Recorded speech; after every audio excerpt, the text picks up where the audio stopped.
On va commencer. Donc tout d'abord, je vous remercie pour votre présence. Donc c'est la troisième année que je fais en fait un ensemble de cours sur l'interface matériaux, biologie, médecine. Donc cette année, je vais vous parler un petit peu plus précisément du monde en fait, des biominéraux. Vous allez voir, c'est un monde qui est très diversifié, mais assez complexe d'une façon générale. Donc cette année, il y aura 6 leçons, 6 cours. Le premier, ça va être quelque chose d'assez général et d'introductif. Les deux suivants, je vais plutôt me centrer sur des systèmes à base de biominéraux, mais dont la partie minérale, ce sont essentiellement les oxydes de fer, différents de structure, mais des oxydes de fer. On regardera ensemble également un petit peu la chimie douce des oxydes de fer en même temps. Ensuite, je ferai un cours sur les bactéries, et en fait, les bactéries, les champignons, en fait, tous ces micro-organismes, de quelle façon on peut les utiliser pour produire des systèmes nanoparticulaires en particulier.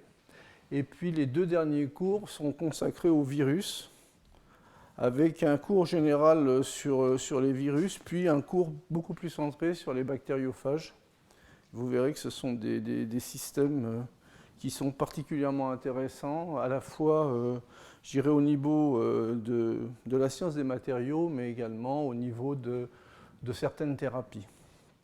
Donc aujourd'hui, je vais vous parler un petit peu du monde des biominéraux de façon un petit peu plus globale.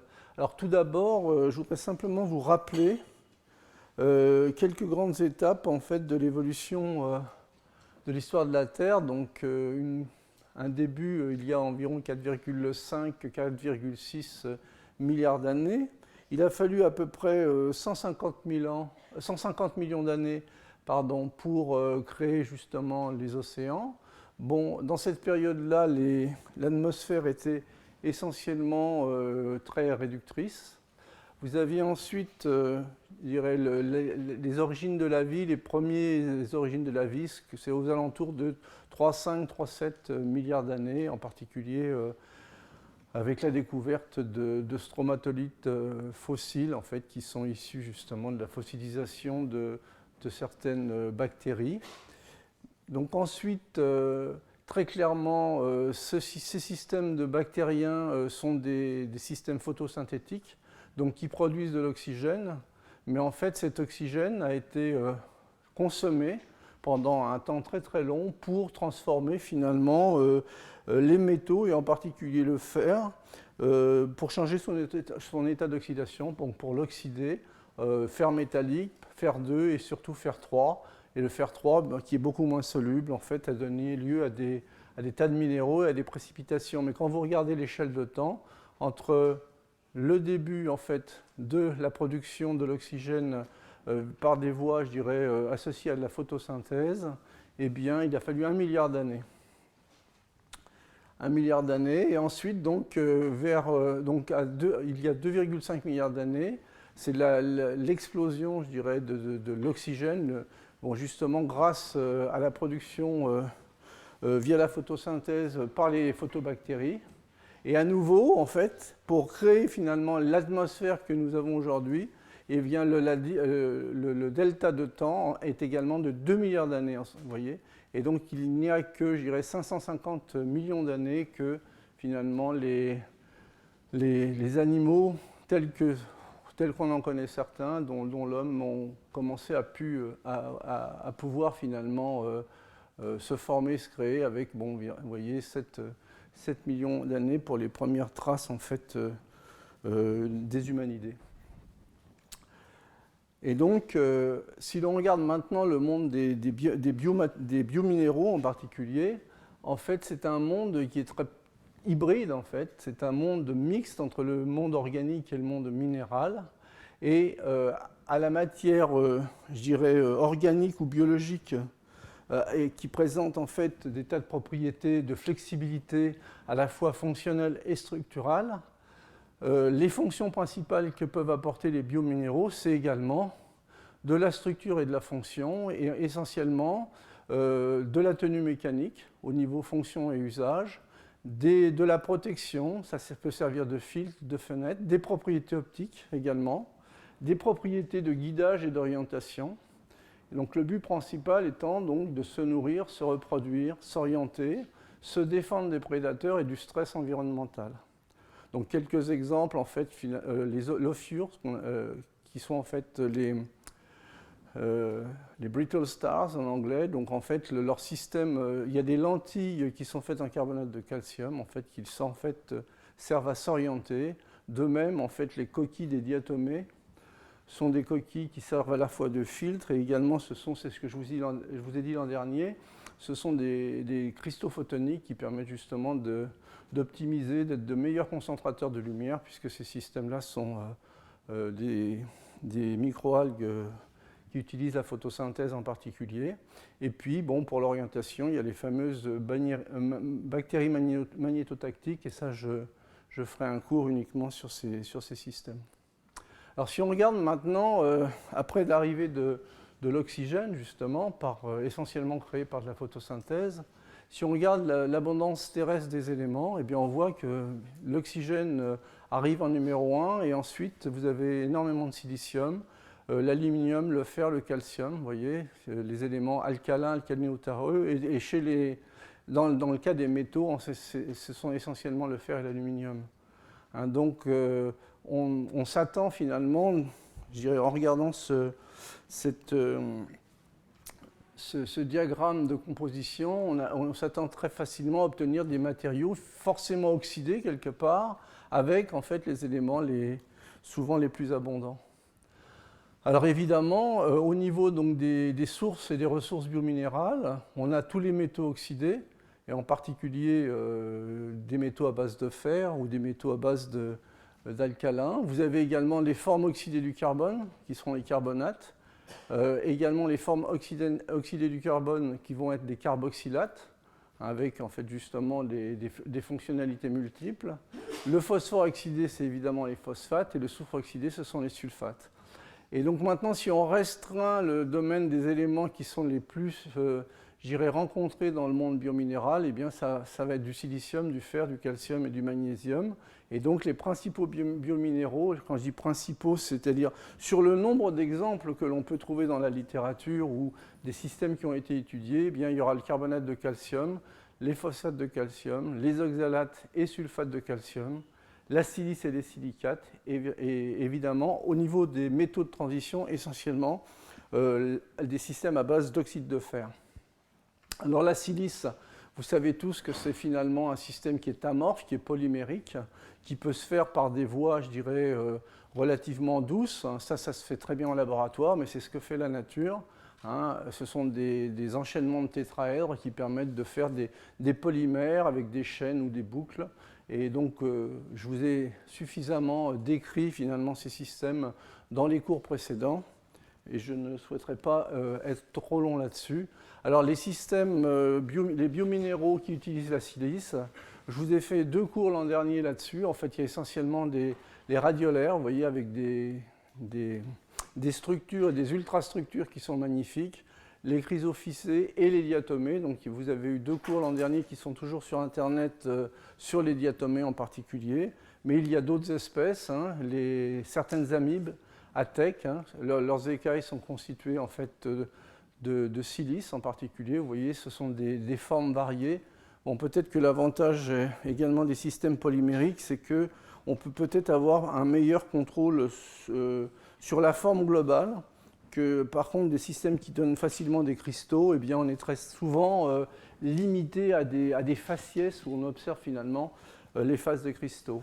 Et bon, pour terminer sur les systèmes à base de silice, je voudrais simplement vous montrer ces magnifiques éponges, en fait la fameuse corbeille de Vénus, hein, éponge à crevettes. Vous voyez les genres de textures et d'ultrastructures qui peuvent être obtenues avec justement ces processus de biominéralisation. Et ça, ce sont des points sur lesquels j'avais assez fortement insisté l'an dernier.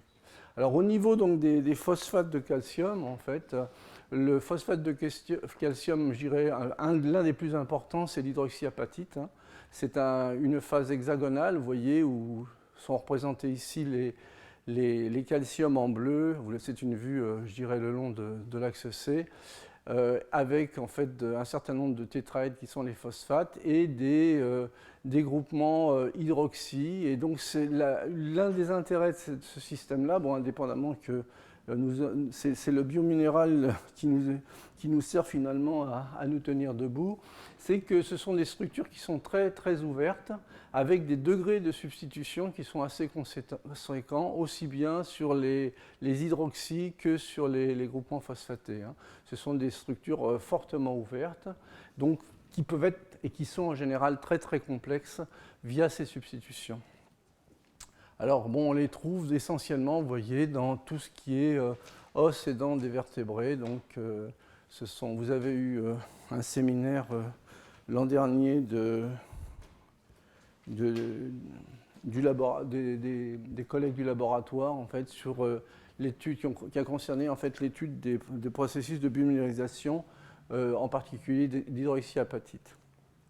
Alors, d'autres systèmes, les oxalates en particulier, vous voyez, les oxalates, en fait, ce sont simplement des polymères de coordination, finalement, dans lesquels vous avez un ligand à fonctionnalité double, l'oxalate, qui, en fait, se lie via des métaux. Là, c'est un lien qui a une tendance très fortement ionique, mais c'est finalement un polymère de coordination. Alors, ces oxalates, on les trouve à la fois dans les calcifications physiologiques, dans certaines plantes. Vous voyez, bon, j'ai trouvé un certain nombre d'exemples. En fait, la plupart de ces phases sont des oxalates de calcium hydratés en particulier. Et donc, vous voyez qu'il y a certaines plantes qui, avec des fleurs relativement suggestives, qui forment finalement ces aiguilles de vévélite, donc la phase monohydratée. Et donc, ces biominéraux à base d'oxalates ont en général deux fonctions importantes. La première, c'est une fonction forcément structurale. Une deuxième fonction qui est la fonction de réserve de calcium pour la plante. Et puis surtout, une des fonctions que l'on ne souligne pas toujours, c'est en fait un moyen de défense contre les herbivores, par exemple. Puisque ça crée finalement des systèmes qui ont des propriétés mécaniques qui ne sont pas toujours encourageantes pour le broyage par la mâchoire des herbivores. Donc les oxalates, je vous avais dit, donc, il y avait des calcifications qui étaient physiologiques, contre également des calcifications qui sont moins amusantes, en fait, ce qu'on appelle les calculs rénaux, qui peuvent être en fait des calcifications pathologiques basées essentiellement sur deux phases d'oxalates, la vévélite et la védélite, qui sont des phases toutes les deux des oxalates de calcium, vous voyez, mais qui ont des taux d'hydratation qui sont différents. Donc ça, ce sont des systèmes qui sont fortement étudiés par Dominique Bazin et le professeur Dodon, qui ont tout un ensemble d'études à la fois sur les aspects pathologiques, mais également sur les aspects structuraux. Alors ce qui est intéressant, vous voyez, c'est que dans de nombreux systèmes biominéralisés, on voit à différentes échelles finalement des agrégats, des ultrastructures qui présentent un certain degré d'organisation, et je reviendrai sur ce point à la fin de mon exposé. Alors, carbonate, on continue donc les carbonates de calcium.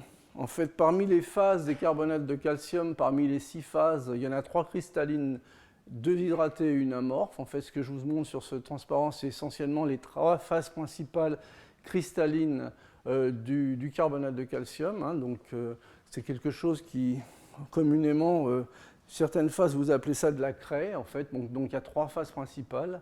La phase calcite, qui est une phase trigonale dans laquelle le calcium est entouré en fait, par 6 voisins, une coordinance de 6. La phase aragonite, une phase orthorhombique, dans laquelle justement le calcium est entouré par 9 voisins, et une phase, je dirais, qui est moins stable, la vatérite, qui est plus soluble également, qui est une phase hexagonale, dans laquelle justement le calcium est entouré par 8 voisins.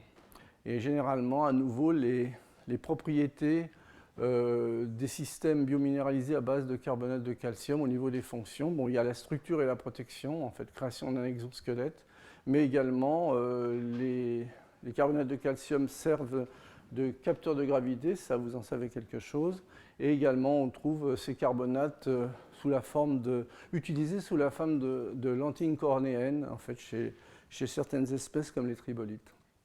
Alors je vais centrer mon exposé plutôt sur les carbonates de calcium cette fois-ci.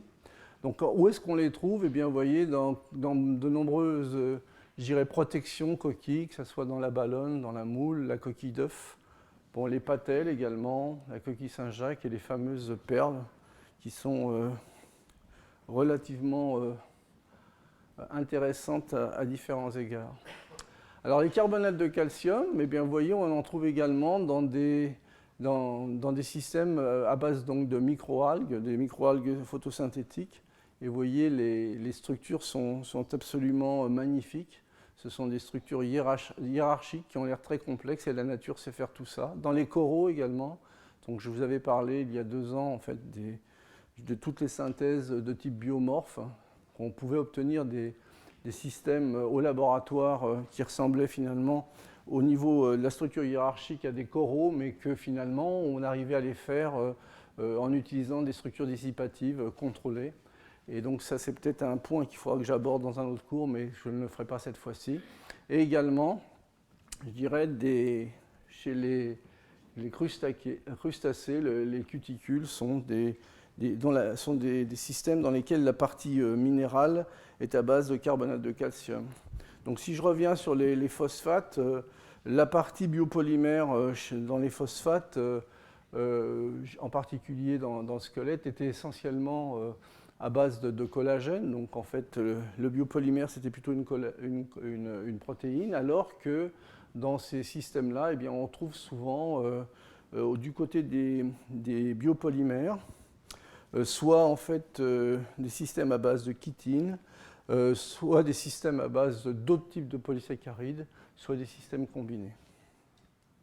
Alors, si je regarde les processus de biominéralisation, hein, dont la définition c'est quoi? C'est d'abord un phénomène biologique qui, chez un organisme vivant, permet le passage d'un état solubilisé d'éléments métalliques, ioniques ou moléculaires, à un état solide minéralisé. Et on trouve dans tous ces processus essentiellement 4 composantes. Une partie organique que j'ai montrée en vert ici, que j'ai écrit en vert, une trame ou gabarit organique extracellulaire qui va servir, je dirais, de gabarit. En fait, ça va être le moule dans lequel, qui va contribuer à la formation structurale, aux interactions avec la phase minérale. Des cellules spécialisées qui peuvent produire justement l'organique, à la fois du côté du gabarit organique, mais également d'autres petites molécules organiques ou des systèmes, des protéines également ou des enzymes. Et vous avez également forcément le constituant minéral qui est l'un des systèmes, qui est très souvent, je dirais, l'un des systèmes que je viens de vous décrire très très rapidement. Alors les processus de la formation des biominéraux peut être, en fait, il y a une espèce de classification que je vous présente simplement pour l'information. J'avoue que je ne suis pas totalement, je dirais, satisfait de ce type de classification, mais parce qu'il y a énormément de recouvrement entre ces deux principes de formation. Donc il y a ce qu'on appelle la formation qui peut être biologiquement induite. Et donc dans ce cas-là, la formation du composé minéral se fait de façon directe à partir d'une activité métabolique et de l'organisme qu'il produit, donc essentiellement les diatomées, les coccolithes, les dents d'oursin sont des exemples. Ou bien elle peut être biologiquement contrôlée, donc ça c'est une définition qui avait été proposée par Mann. Donc la formation du composé minéral s'effectue par l'intermédiaire d'une matrice organique qui sert de gabarit. Voilà. Et c'est un petit peu ce qu'on retrouve dans la formation des cuticules de crustacés ou dans la nacre ou dans l'os. Mais en fait, sachez que cette frontière n'est pas toujours très très étanche.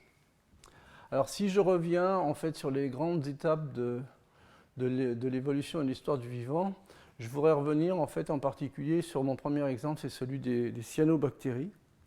En fait, les cyanobactéries, vous voyez, ce sont des organismes en fait, qui utilisent la photosynthèse pour fixer du CO2. Hein. Et donc, ces cyanobactéries, en fait, au niveau de la photosynthèse, en fait, la consommation du CO2 peut se faire selon deux voies. Une capture du CO2 en utilisant la lumière qui permet de capturer le CO2 par voie organique. Et donc là, en fait, le CO2 et l'eau vont donner des sucres et de l'oxygène. Et puis, il y a une capture du CO2 qui peut se faire par voie biominérale. À nouveau, le CO2 va être précipité pour former du carbonate de calcium.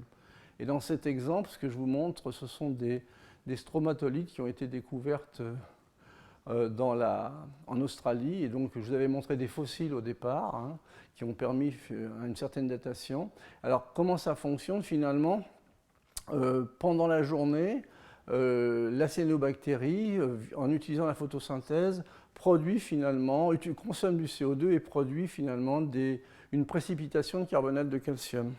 Cette précipitation peut être en fait extracellulaire, c'est ce qui était reporté pendant de nombreuses années, mais depuis je dirais, ces dernières années, on a découvert que finalement il y avait également des précipitations de carbonate de calcium qui pouvaient être faites par les cyanobactéries, mais également de façon intracellulaire, et en particulier pendant le séminaire qui suivra, en fait le colloque qui suivra cet ensemble de cours. Vous verrez que je pense que le professeur Banzerara vous parlera justement de ces carbonates de calcium produits de façon intracellulaire par des cyanobactéries. Donc en fait, elles produisent cette minéralisation, ces carbonates de calcium, hein, très clairement. Alors pendant la nuit, eh bien, il n'y a plus de photosynthèse puisqu'il n'y a plus de... le flux lumineux n'est pas là, et donc à ce moment-là, les cyanobactéries produisent en fait une gelée, vous voyez, une gelée verte qui retient les calcaires et les sédiments. Et le jour suivant, en fait, il y a une nouvelle génération de cyanobactéries qui recrée finalement une couche de calcaire. Et donc ça crée des structures en strates, vous voyez. Ça, c'est chez un fossile, vous voyez, on voit des... Et donc ça, c'est un stromatolite vivant, mais on voit à nouveau les contrastes correspondant aux différentes zones, je dirais, gelées organiques ou biologiques et parties minérales. Alors ça a permis en particulier de faire de la datation, puisque comme ce sont des systèmes photosynthétiques, forcément leur source d'énergie principale, eh ben, c'est le soleil, et en particulier l'angle de croissance en fait suit la position du soleil. Et donc, on peut très facilement, en regardant les différentes strates qui sont formées, qui sont en général des strates qui forment une sinusoïde, en les comptant et en les regardant, eh bien, on peut compter le nombre de jours par an. Et par exemple, les exemples que j'ai trouvés, il y a à peu près 850 millions d'années, en fait, l'année ne durait que 435 jours, ce qui veut dire que finalement, la Terre, une journée ne durait qu'une vingtaine d'heures, ce qui veut dire que la vitesse de rotation de la Terre a quand même changé de façon conséquente en des temps qui, pour les temps géologiques, sont relativement courts finalement. Donc maintenant, je voudrais reprendre un deuxième exemple, c'est celui des coccolithophoridés. Alors si vous allez vous promener du côté d'Étretat, donc vous allez voir ces superbes falaises que vous connaissez tous, je pense, en craie. Donc la craie, bon, c'est ce que l'on utilisait avant les ordinateurs, hein, c'était typiquement ce qu'on utilisait pour écrire au tableau. Il y en a certains qui l'utilisent encore, et d'ailleurs ça permet de réfléchir différemment, je dirais. Alors si vous faites un zoom là-dessus, ce que vous allez trouver, ce sont des fossiles de coccolites, vous voyez, donc ce sont des fossiles qui résultent en fait à nouveau de systèmes appartenant au phytoplancton, qui sont également des systèmes qui fonctionnent avec de la photosynthèse.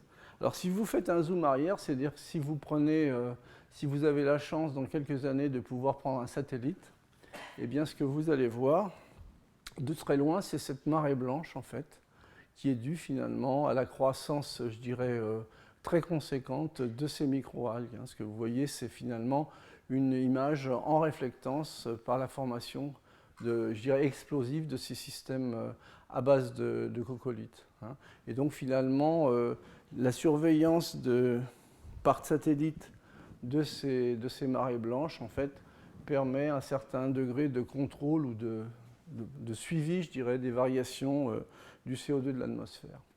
Alors si on regarde maintenant au niveau donc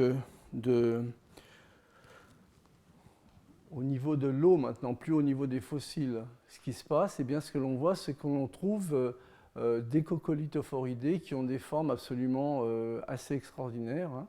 Donc ce sont bien des algues unicellulaires phytoplanctoniques.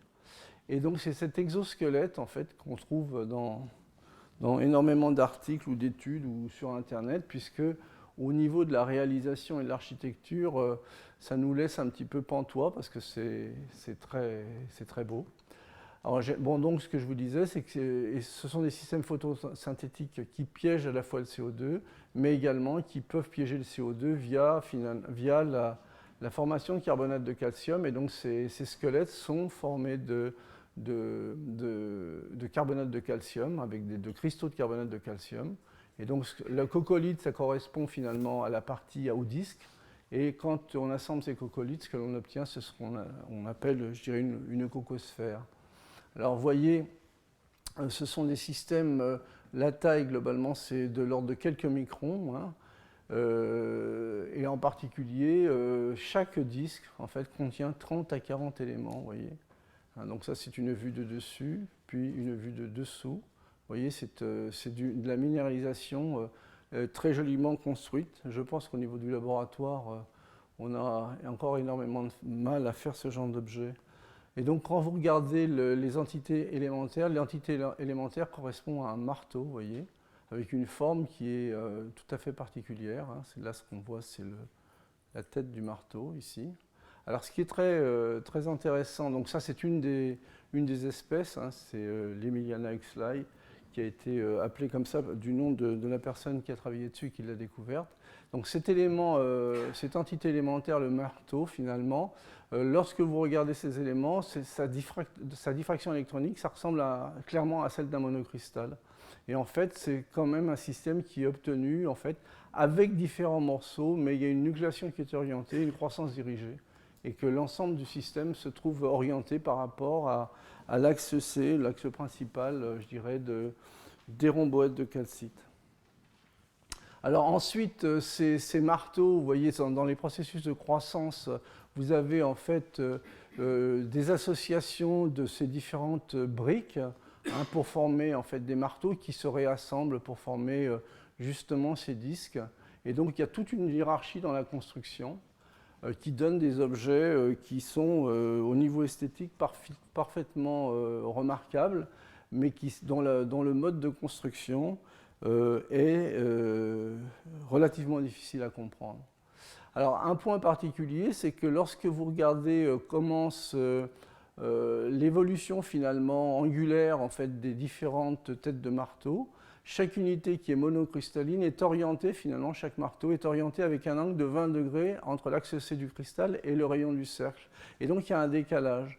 Et c'est ce décalage qui crée finalement une chiralité morphologique, c'est-à-dire que en fait, le coccolithe n'est pas superposable à son image dans un miroir. Hein. Donc ça, c'est également une façon de créer je dirais de la chiralité. On n'est pas obligé de créer de la chiralité avec des carbones asymétriques, c'est de la chiralité créée par une structure particulière.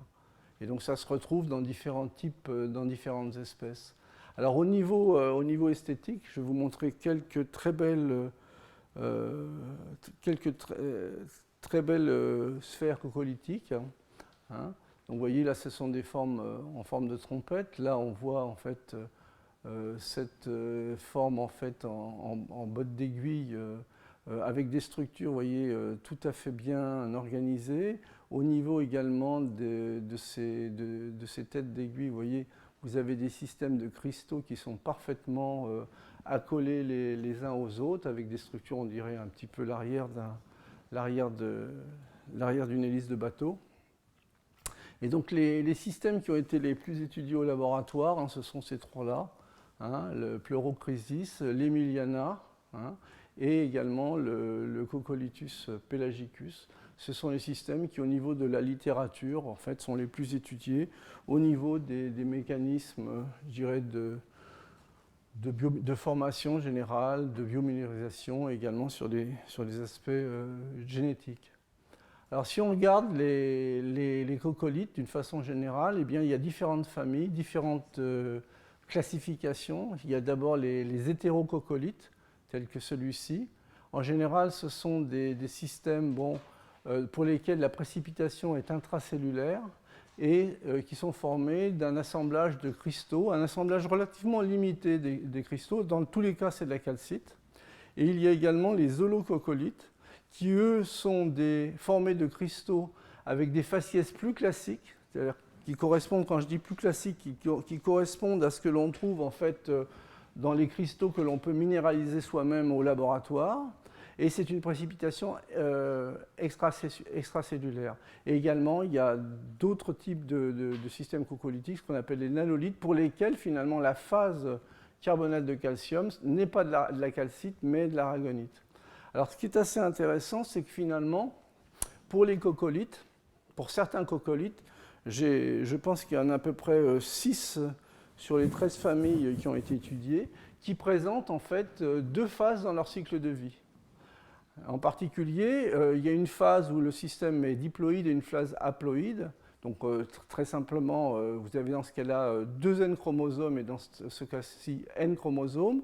Et donc, vous passez du système de cellules diploïdes au système haploïde via la méiose et du système haploïde au système diploïde via en fait, la syngamie. Mais indépendamment, je dirais pendant un temps assez indéterminé, chaque système cellulaire peut se reproduire via de la mitose, donc de la division asexuée. Alors c'est très intéressant parce que c'est finalement la même espèce qui va pouvoir donner des hétérococcolithes, des systèmes de type holococcolithique ou même des systèmes mixtes. Et c'est intéressant pourquoi ? Parce que finalement, vous voyez, il n'y a pas plus naturel que la nature. Et la nature qui ne subit que des pressions environnementales et pas de pression sociétale ni religieuse, eh bien, elle fait son choix hétéro-coccolithe, mixte, holococcolithe. Hein, et donc ça a l'air d'être des systèmes qui sont relativement naturels. Alors, quelques exemples. Dans le Cocolithus pelagicus, vous voyez, donc là, ça c'est l'hétérococcolithe. La deuxième forme, l'holococcolithe, et la cellule en transition, hétéro-holococcolithe. Hein. Et donc, pour que toutes les espèces ne suivent pas en fait, ces deux phases dans le cycle de vie, je vous ai dit qu'il y en avait environ 6 sur 13, donc ces variations se font lorsqu'il y a une pression environnementale, et en particulier, il faut que dans l'espèce, il puisse y avoir un mécanisme de calcification extracellulaire, justement, pour donner naissance à ces systèmes holococcolithiques. Donc voilà d'autres exemples où on voit bien la phase mixte intermédiaire. Ici, vous avez l'holococcolithe. Et sur la surface, hein, par précipitation extracellulaire, vous avez la formation de ces holococcolithes. Et vous voyez bien qu'ici, on a des cristaux d'une certaine taille, en petit nombre. Et ici, on a des cristaux plus petits, je dirais plus réguliers et en très grand nombre. Alors, je vous disais que les systèmes qui ont été les plus étudiés étaient l'Emiliana et le Pleurochrysis. Et donc, je vais surtout me centrer finalement sur ces systèmes. En fait, la formation des coccolithes peut être décrite en 4 étapes principales. Tout d'abord, il y a une organisation supramoléculaire, donc la formation de vésicules, hein, qui ensuite génère un gabarit ou un moule organique dans lequel va se faire la précipitation du carbonate de calcium. Ensuite, il y a une seconde étape qui est en fait une reconnaissance moléculaire interfaciale, justement, qui permet d'obtenir de la nucléation contrôlée. Et en particulier, dans ces étapes de nucléation, il y a un rôle particulier qui est joué par certains polysaccharides porteurs de fonctions acides, c'est-à-dire avec des fonctions carboxyliques, mais également avec des fonctions sulfates. Ensuite, il y a la phase de croissance vectorielle, et donc qui permet justement d'orienter les cristaux les uns par rapport aux autres, et en général on obtient une première boucle, et l'organisation en structure hiérarchique qui correspond finalement, pour parler simplement, au collage en fait des différentes coccolithes pour faire la cocosphère. Hein.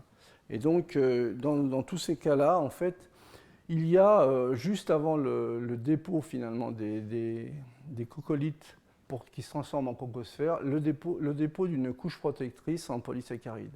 Alors si on regarde maintenant au niveau de la cellule et qu'on refait un petit peu le même, on conçoit un petit peu le même schéma, bon, vous avez d'abord des vésicules qui sont générées par l'appareil de Golgi, donc des vésicules qui sont un peu en forme de pancake. Donc en fait le mouvement de ces vésicules va aller donc, de l'appareil de Golgi vers la surface. Donc au cours de ce parcours, ce qui se passe, c'est que vous avez des interactions avec cette vésicule, avec d'autres vésicules riches en polysaccharides acides et sulfatés. Puis, en fait, pendant le parcours, vous avez également une interaction avec des vésicules contenant du calcium. En général, ces vésicules-là sont des vésicules de plus petite taille, plutôt à l'échelle nanométrique. Et vous avez donc, une fois que ces vésicules plats ont été chargés en fait en polysaccharides en particulier, vous avez formation en fait d'un gabarit avec une forme relativement plate, hein, qui va être finalement la zone, l'endroit où va pouvoir débuter la nucléation. Et donc ces vésicules, vous voyez, qui sont en forme de pancake, évoluent également en taille au cours de leur croissance et accrochent finalement ces coccolithosomes. Hein, ces coccolithosomes, vous voyez, ce sont ces extensions, ces espèces de bourgeons qu'on voit de part et d'autre. Hein. Et à ce moment-là, donc le calcium en fait diffuse en fait à l'intérieur de cette chambre vésiculaire plus grande et en fait associé au carbonate de calcium, au carbonate, ça lui permet finalement de former en fait ces premiers coccolithes. Donc la dernière étape, une fois que le coccolithe est formé, eh bien, il y a un gonflement en fait, vésiculaire. Ça permet de faire chuter finalement la concentration en calcium. Et donc ça évite que le processus de minéralisation se poursuive. Et également, en fait, les cristaux sont protégés par une couche organique, en fait, en général un polysaccharide. Donc ces vésicules en fait, subissent en fait une exocytose et ensuite il y a un assemblage qui se fait sur la surface pour former en fait les différents éléments en fait, pour permettre de construire en fait la cocosphère. Alors au niveau du cycle du calcium et le cycle du carbonate, au niveau du calcium, bon, ça représente globalement la cellule et ça représente la vésicule dans laquelle la minéralisation va se faire. Vous avez un transport qui est actif. En général, ce sont des protéines membranaires du type uniportaire qui permettent de faire passer le calcium, qui ensuite est piégé en fait, dans des vésicules, ce que je vous disais tout à l'heure, donc ce qu'on appelle les coccolithosomes. Et ces coccolithosomes, lorsqu'ils se collent finalement pour créer ces bourgeons que je vous ai montrés précédemment à la chambre vésiculaire dans laquelle va avoir lieu la biominéralisation, à ce moment-là, ben, vous avez un transfert qui peut se faire. Bon, d'une part, il y a une dissolution finalement de l'enveloppe et vous avez un transfert du calcium en général. Ce qui est reporté, ce sont l'utilisation de calcium ATPase. Et ensuite, s'il y a la présence du carbonate de calcium, à ce moment-là, vous pouvez avoir précipitation et formation en fait, des premiers éléments du coccolithe.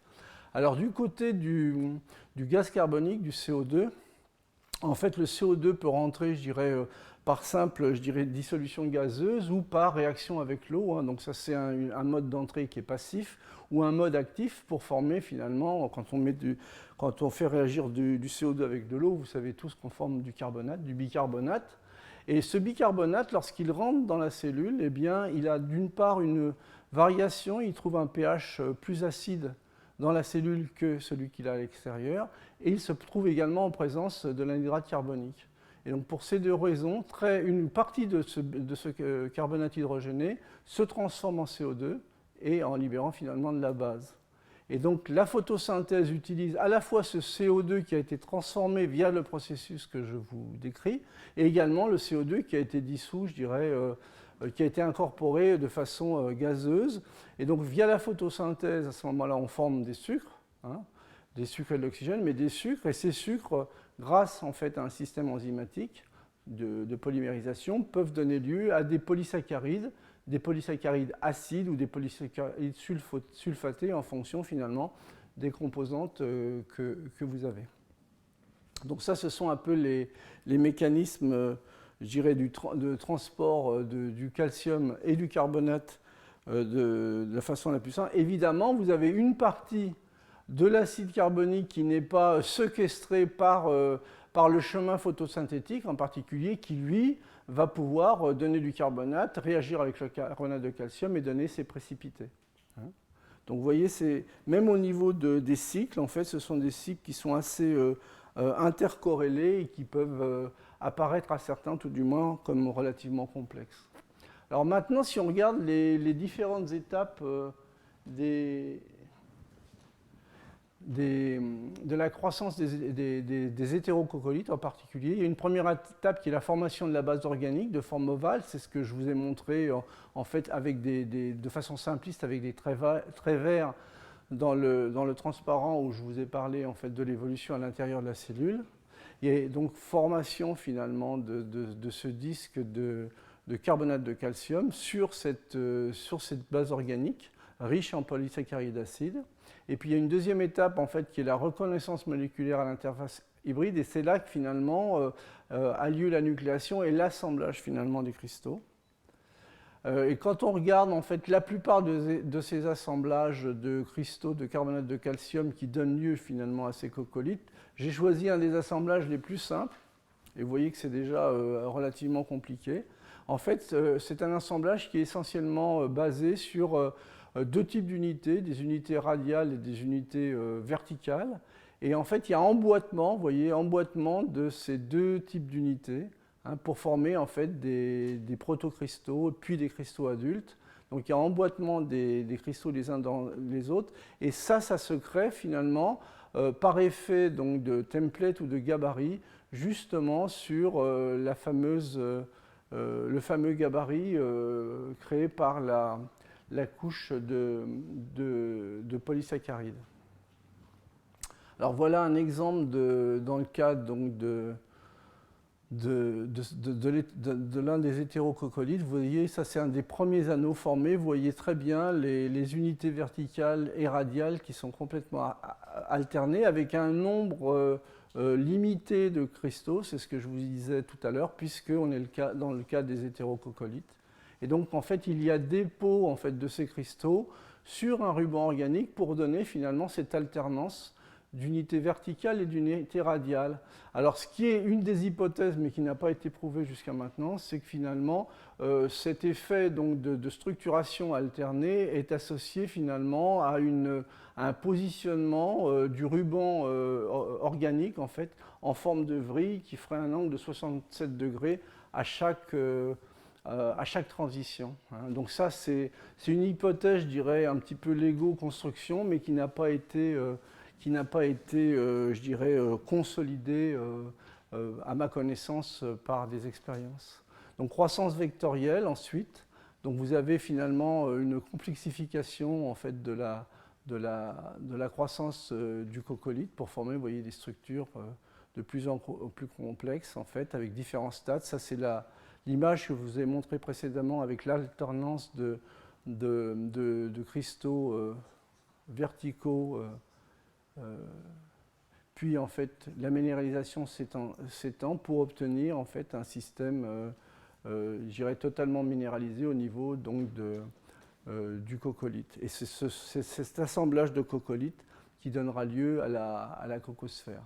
Bon, ici c'est un autre exemple d'hétérococcolithe, dans lesquels, vous voyez, on voit les différents assemblages de façon, je dirais, simplifiée, qui sont dessinés ici, avec la formation d'un premier anneau protococcolithique, puis la formation d'autres éléments qui vont conduire à la formation du coccolithe complet.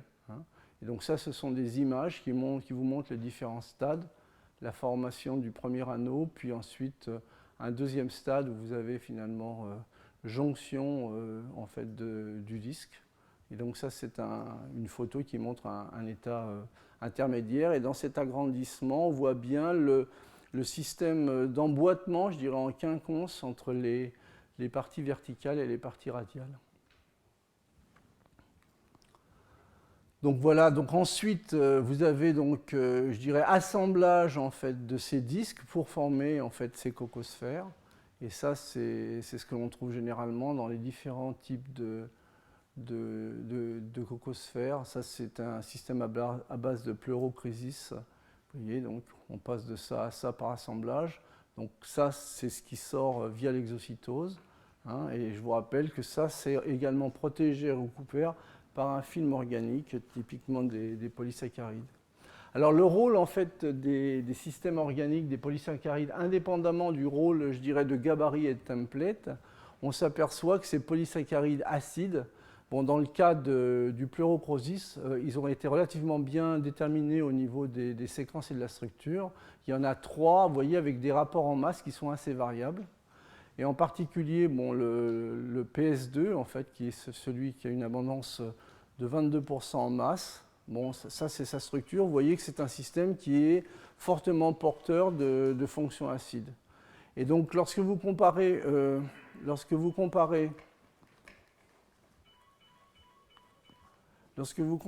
en fait le résultat obtenu, vous voyez, ça, ce sont des cocosphères qui ont été déversées sur une souche sauvage.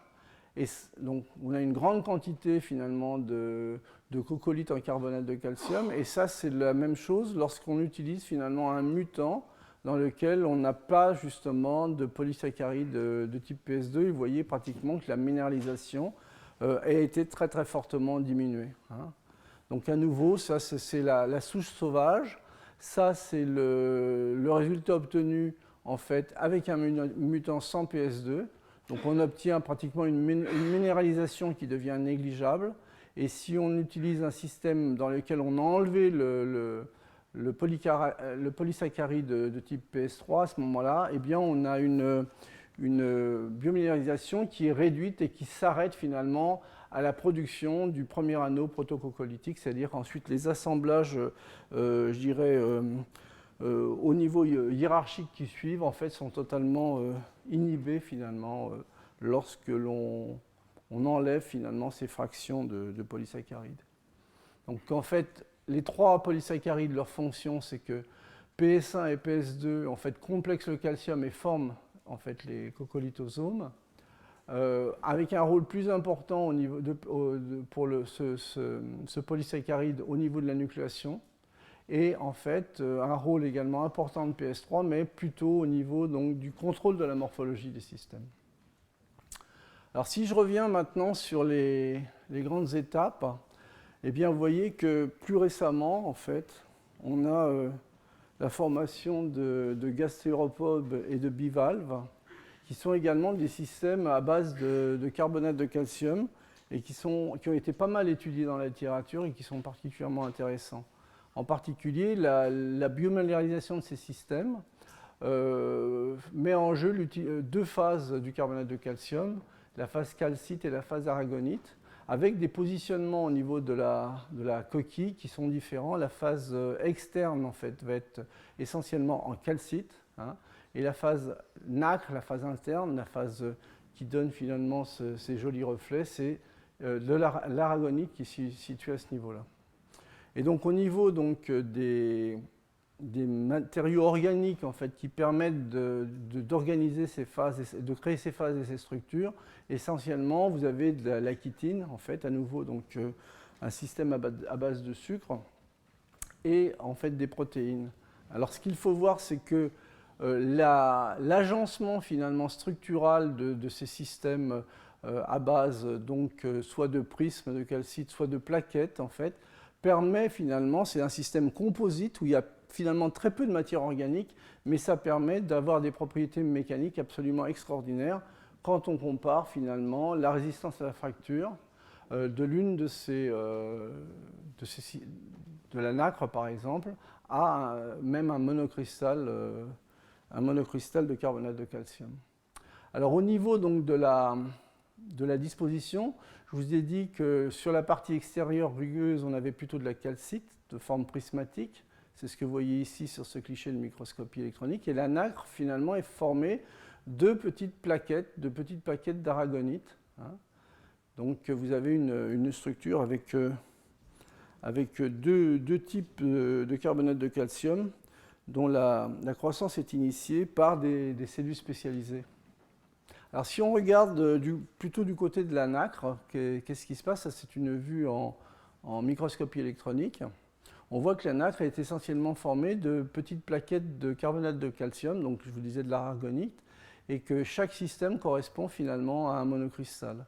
Alors il y a eu d'énormes études sur ces systèmes-là qui ont démarré dans les années 80.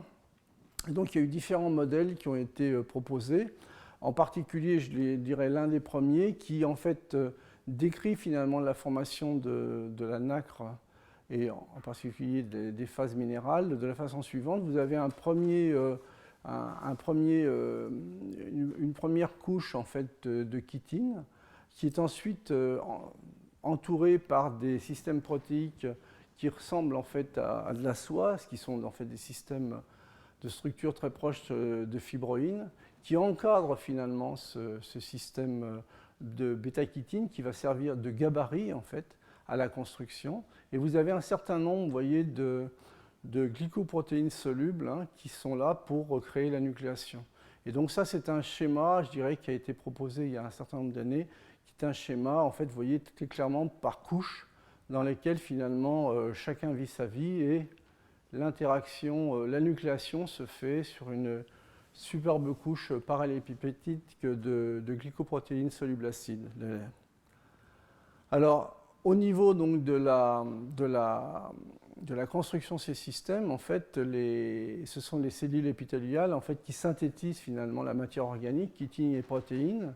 Hein, et donc, en fait, on confine en fait, la croissance est confinée finalement entre ces cellules épithéliales et puis la coquille.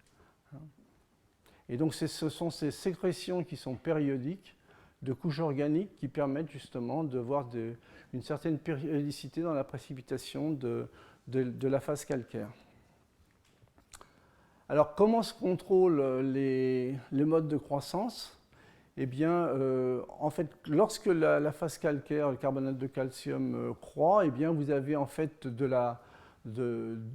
moyens de contrôler cette croissance. Une croissance qui est limitée verticalement finalement par les couches organiques, et en particulier par la couche de chitine. Et puis latéralement, eh bien, vous avez une croissance en fait, qui est simplement limitée par la gêne entre cristaux voisins.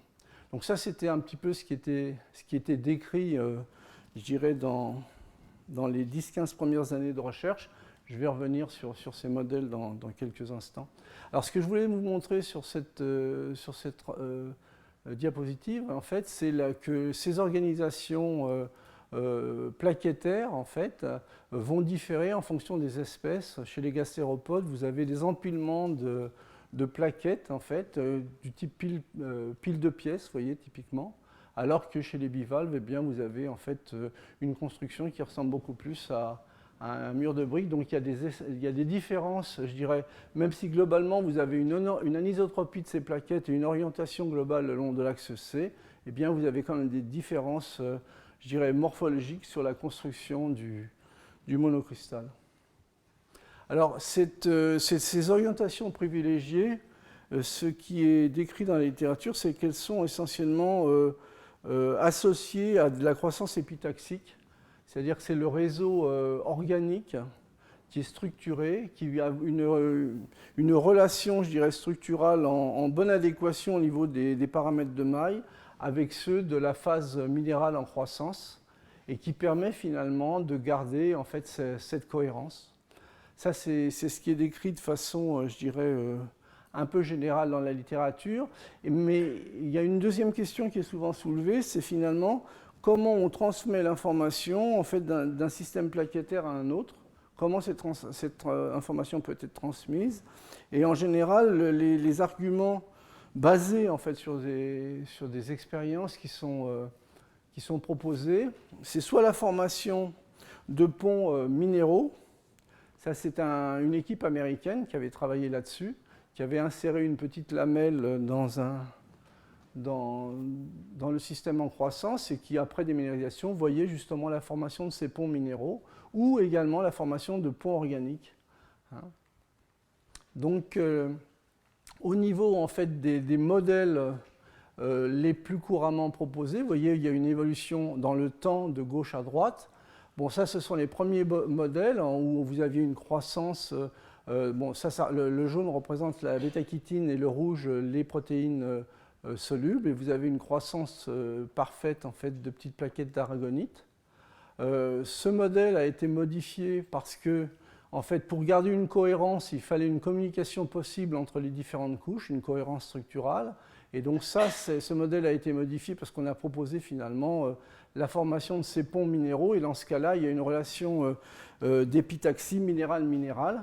Hein. Dans ce cas-là, la proposition, c'était une relation d'épitaxie entre, je dirais, l'organique et le minéral, ce qu'on appelle de l'hétéroépitaxie.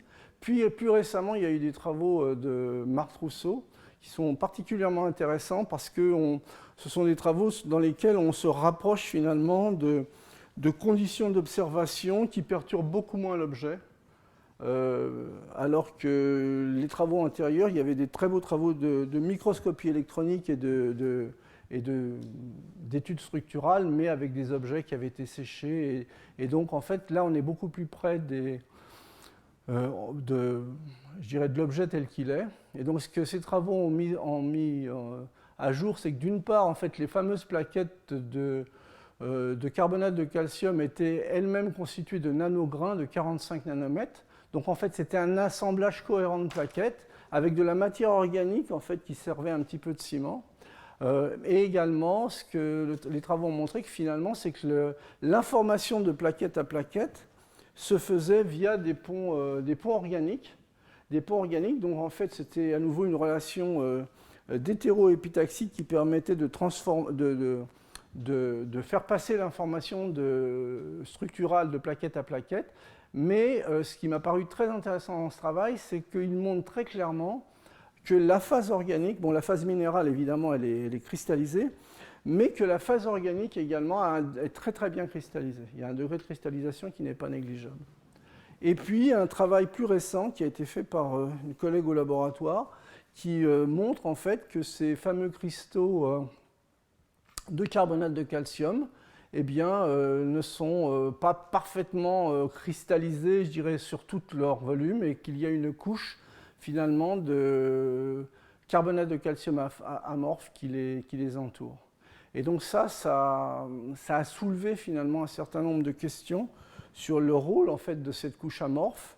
Entre-temps, il y a des équipes japonaises qui ont trouvé que dans la croissance, au cours de la croissance de ces carbonates de calcium dans le cas de la nacre, eh bien, on trouvait également des petites vésicules chargées en carbonate de calcium amorphe. Donc après, le reste devient un petit peu de l'imagination. Donc au niveau des mécanismes et des questions que ça soulève, donc très clairement, il y a un ensemble spécialisé de glycoprotéines qui contrôle la nucléation initiale des cristaux orientés d'aragonite. Donc les glycoprotéines solubles contrôlent la sélection entre les différents polymorphes et leur orientation. Il y a des protéines qui, elles, sont fortement insolubles, qui ont des formes, des structures de type fibroïne, qui forment un gel qui est situé entre les couches de chitine. Hein. Et ce gel, finalement, au lieu d'être complètement étanche, comme dans les premiers modèles, eh bien, ce gel, en fait, il contient déjà les glycoprotéines acides solubles et les précurseurs de calcium.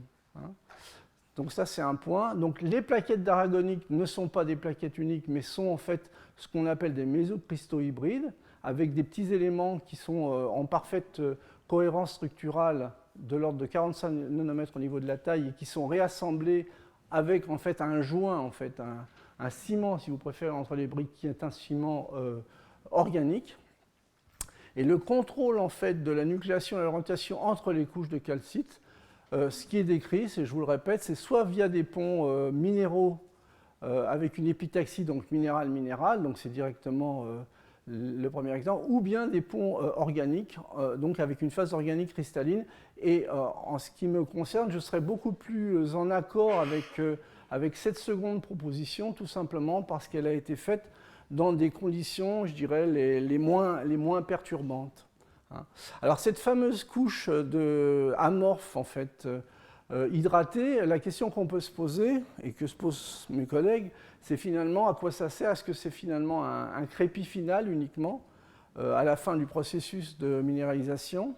Est-ce que finalement le fait d'avoir du carbonate de calcium amorphe, est-ce que l'on peut considérer qu'on a également du carbonate de calcium amorphe comme précurseur finalement de ces processus de biominéralisation? Bon, pour l'instant, il n'y a pas de démonstration flagrante, si ce n'est qu'il y a quand même des collègues qui reportent la formation de vésicules de carbonate de calcium amorphe. Donc, comment communiquent les nanocristaux? Donc ça, lorsqu'il y a justement cette couche amorphe. Donc, est-ce qu'on peut parler d'épitaxie à longue distance, sachant que la distance n'est pas quand même énorme, puisqu'en gros, les épaisseurs, c'est de l'ordre de quelques nanomètres. Alors, est-ce que finalement, ces carbonates de calcium sont tout simplement un joint d'ajustement laissant communiquer les deux partenaires via des interactions électrostatiques? C'est-à-dire qu'on peut très bien imaginer que sur une distance très courte, eh bien, il y ait des interactions, je dirais, polaires ou électrostatiques qui permettent finalement de créer un peu une relation d'épitaxie à distance. Et l'eau, finalement, quel est le rôle particulier que joue l'eau dans ces systèmes? Est-ce que c'est finalement simplement un transducteur physico-chimique de l'information? Donc vous voyez, il y a un certain nombre de faits particulièrement intéressants qui ont été, je dirais, soulevés ces dernières années, mais qui soulèvent également beaucoup de questions. Et en particulier, il y a les travaux du laboratoire avec Nadine, qui sont particulièrement centrés sur ces aspects, également le rôle de ces couches d'eau et de ces phases amorphes. Vous avez également les travaux du groupe israélien Lia Haddadi qui en fait également est fortement intéressé par justement ce genre d'hypothèse. Alors je voulais simplement revenir sur un point, c'est la formation de la plupart de ces systèmes biominéraux ne suivent pas un processus de nucléation-croissance habituel. Je vous rappelle, normalement, lorsque vous atteignez une certaine concentration, vous avez une première étape de la nucléation, et ensuite vous avez croissance de vos systèmes par consommation finalement des réactifs qui sont en présence dans la solution ou dans le milieu réactionnel pour former, je dirais quand la croissance est poussée à l'extrême, un superbe monocristal. La seule chose, c'est que personne n'est parfait, et en général, dans la plupart des processus de nucléation-croissance qui sont faits au laboratoire, tout du moins, eh bien, vous avez toujours un objet, cet objet nanoparticulaire, très souvent, la taille n'est pas la même. C'est un système que l'on appelle polydisperse, mais lorsque vous avez des gros et des petits, vous connaissez la réponse, c'est que les gros, finalement, finissent par manger les petits, et vous avez quelque chose qui a tendance à s'homogénéiser, et ce qu'on appelle mûrissement d'Ostwald, ça c'est simplement basé sur des problèmes d'énergie de surface, Et donc ça c'est un peu le mécanisme qui est décrit et que l'on décrit encore de façon assez soutenue à l'université. Donc ce mécanisme existe, mais de plus en plus au niveau des synthèses de milieux complexes, dans les milieux complexes, que ce soit au laboratoire ou que ce soit au niveau de la biominéralisation, on s'aperçoit que finalement le chemin suivi n'est pas tout à fait le même. On peut très bien avoir la formation de particules primaires qui ensuite, en utilisant finalement, en testant les meilleures relations d'épitaxie entre précurseurs, donnent, vous voyez, ce qu'on appelle des mésocristaux, qui sont des assemblages parfaitement ordonnés, qui vont avoir une orientation, je dirais, privilégiée, et qui vont répondre comme un monocristal aux rayons X, bien que ce soit eux-mêmes des assemblages de petites briques. Alors ça, c'est une possibilité. Dans des milieux, ce qui peut se passer également, c'est que cet assemblage de mésocristallins, vous voyez, ces interstices-là, dans un milieu purement minéral, comme il reste du précurseur libre dans le milieu réactionnel, eh bien on peut gommer finalement les interfaces entre cristallites et on va atterrir en fait sur quelque chose qui, sur les surfaces externes, va ressembler parfaitement à un monocristal. Et ça, dans les autres cours, je vous ai démontré déjà un grand nombre. Ça, c'est un processus de cristallisation qui n'est pas conventionnel, mais que l'on observe de plus en plus. Maintenant qu'on commence à le chercher, eh bien, on voit qu'il y a beaucoup de systèmes qui suivent ce processus de mésocristallisation. Alors, quand on a de l'organique ou du biologique dans le milieu, eh bien, on peut avoir des stabilisations temporaires, vous voyez, pour former ces objets un peu protégés. Et alors là, on a deux options. Soit, en fait, on peut reformer des mésocristaux hybrides de ce type, et là, on va avoir une réponse à nouveau au niveau cristallin avec une parfaite organisation de l'ensemble. Soit, finalement, on est plutôt sous un contrôle cinétique, c'est-à-dire qu'on ne va pas pouvoir gérer la réaction de précipitation ou de polymérisation. Et à ce moment-là, ce qui va se former le plus facilement, et tous les gens qui font des gels le savent, si vous ne contrôlez pas votre système et vous le faites dans des conditions très douces de température, c'est-à-dire l'ambiante, eh bien, vous allez très vite vous déplacer vers des phases amorphes. Ces phases amorphes pouvant, en fait, avec le temps, être digérées et reconstruites pour reformer des systèmes avec un degré d'organisation meilleur. Et donc, ces processus de biominéralisation, je ne dis pas que c'est tout ça qui se passe, mais ça soulève, en fait, ça soulève ce type de questions. Comment se construisent ces systèmes? Est-ce que l'on passe par des phases amorphes? Alors, si je reviens sur l'exemple de la nacre, je dirais que d'une part, on voit se développer à une vitesse galopante en fait, des méthodes de caractérisation non perturbantes, je dirais, environnementales, le plus proche finalement du système tel qu'il est. Et donc ça, à mon avis, c'est un grand plus par rapport à tout ce qui avait été étudié précédemment. Alors, il y a un deuxième point qui rend la corrélation entre études relativement complexe, c'est que très souvent, ce que j'ai observé, tout du moins dans la littérature, n'étant pas spécialiste du domaine, ça me permet d'avoir une approche plus naïve et de voir un peu comment les gens travaillent, c'est que finalement, les gens discutent mais ne travaillent pas forcément sur les mêmes espèces. Et donc ça rajoute finalement un paramètre de difficulté supplémentaire. Alors si je résume un peu ce qui peut se passer dans le cas de la nacre, eh bien on a cette fameuse structure de chitine parfaitement organisée, vous voyez, en fait, qui sert finalement de support et de template. Vous avez là, entre ces couches de chitine, vous avez ces gels en fait, faits de protéines fibreuses qui en fait ne sont pas parfaitement pures, mais contiennent également des glycoprotéines riches en acide aspartique. Et en fait, vous avez des ségrégations de justement ces glycoprotéines solubles sur ces surfaces. En particulier, ce sont des ségrégations qui non seulement ségrègent au niveau de l'espace bidimensionnel, mais également il y a des ségrégations au niveau des fonctions chimiques. C'est-à-dire typiquement, vous avez, dans cette ségrégation, vous avez un cœur qui est beaucoup plus riche en fonctions carboxylates, et vous avez une couronne en fait, de systèmes qui sont plus riches en sulfates. Les sulfates servant simplement comme attracteurs de calcium par interaction électrostatique, et la nucléation se faisant en fait sur les parties carboxyliques. Et donc, ensuite, vous avez la possibilité, et ça c'est en discussion, d'avoir en fait des précurseurs qui sont soit du calcium et du carbonate, je dirais sous forme moléculaire, soit sous la forme de petits vésicules amorphes. Ça, c'est ce qui a été décrit par une équipe asiatique. Et ensuite, donc, vous allez avoir minéralisation sur ces centres de nucléation en utilisant ce type de précurseur. Vous voyez, et donc, ensuite, vous allez avoir en fait, un ensemble de cristaux qui va finalement se coller, en fait, les cristaux vont se coller les uns les autres pour former un mésocristal. Alors si je fais une vue assez simpliste, voilà ce que ça peut donner. Je crée en fait des petits cristaux localisés sur les différents centres de nucléation en utilisant comme précurseur peut-être des précurseurs moléculaires ou ce fameux carbonate de calcium amorphe, ça c'est encore, je dirais, au niveau des hypothèses, pour former quelque chose qui va ressembler à une tablette.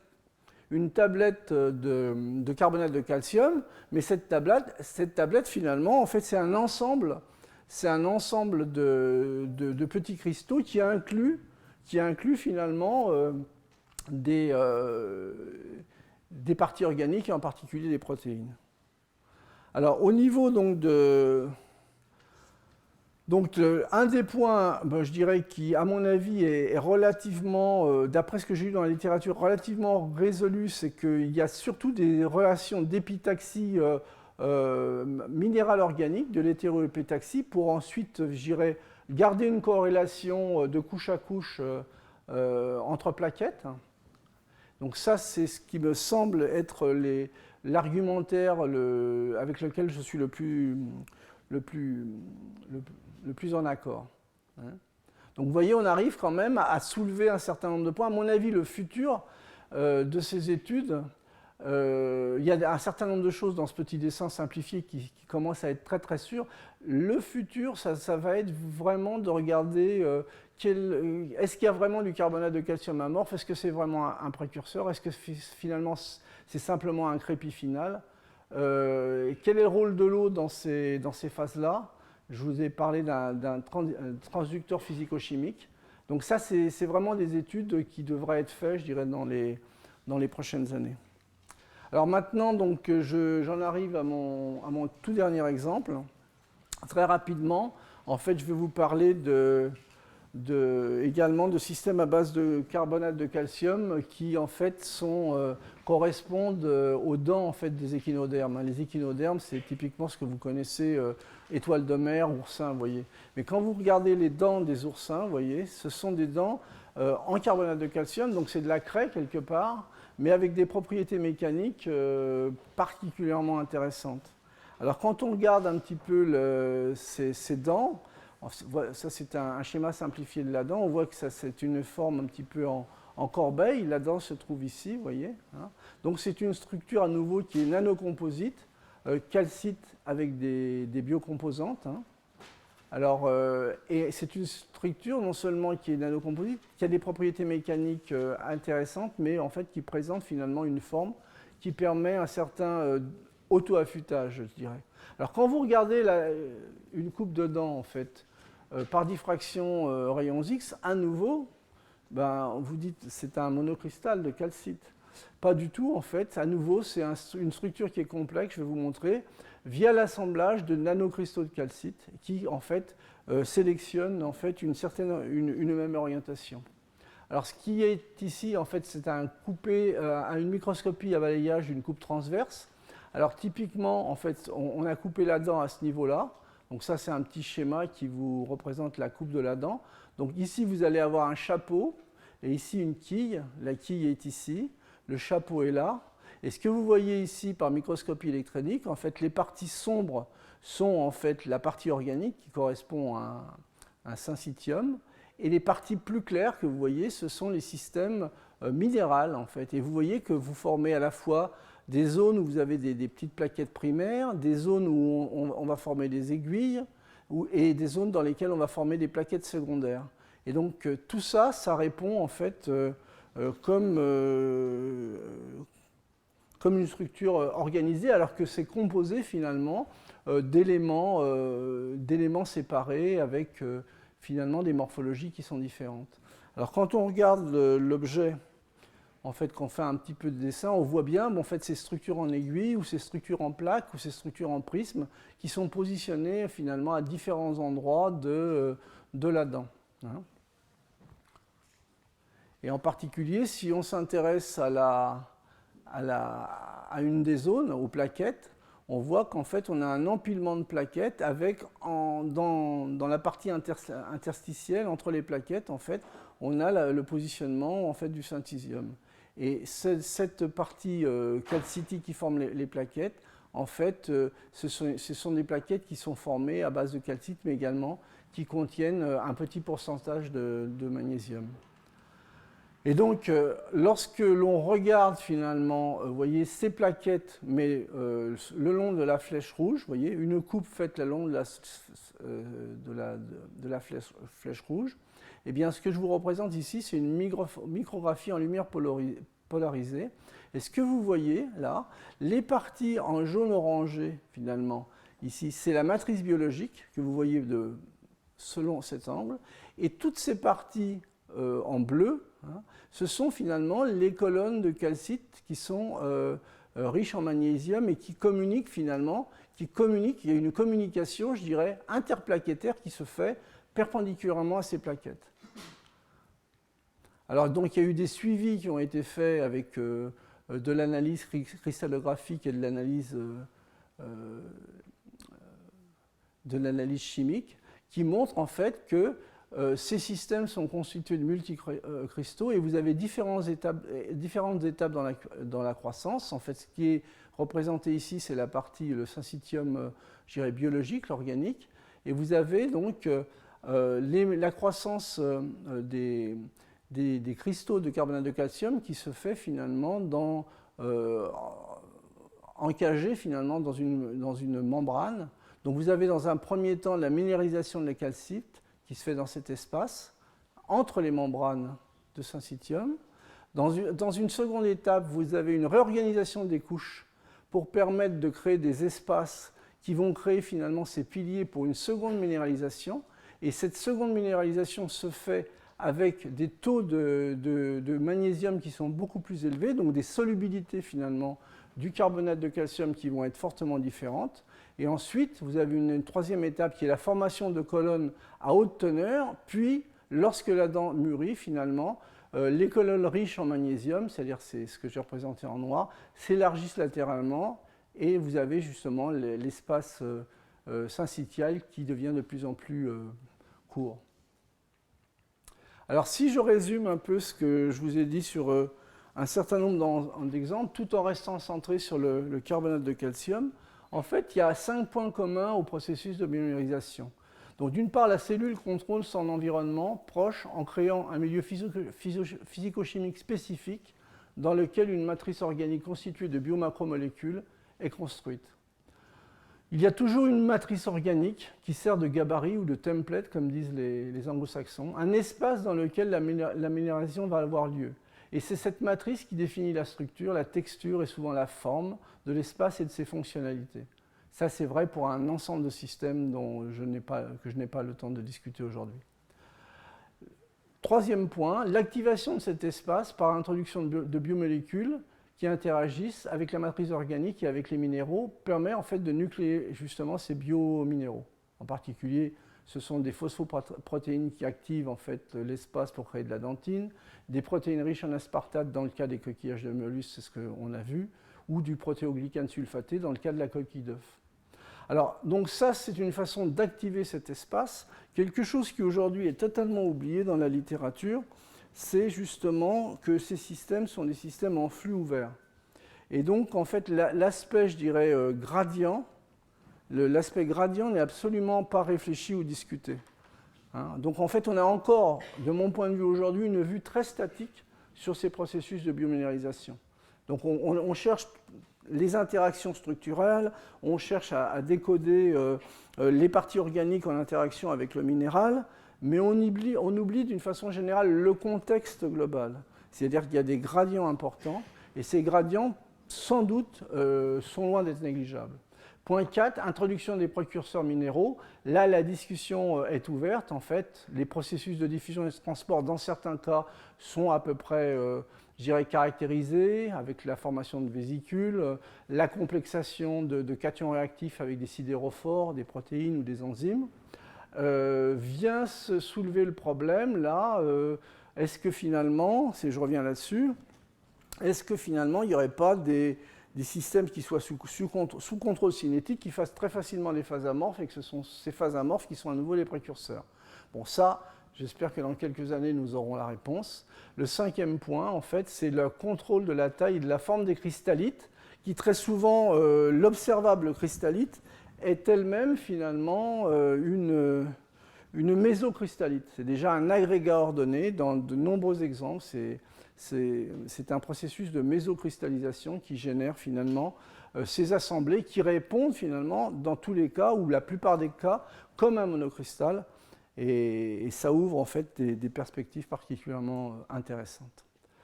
Dernier point, c'est sur les aspects qui n'ont pas été, je dirais, étudiés suffisamment finement de mon point de vue. C'est le rôle en fait du confinement, les aspects d'inhibition et surtout, est-ce que cette biomémorisation, quelle est la partie de la biomémorisation qui est sous contrôle thermodynamique, quelle est la partie qui est sous contrôle cinétique.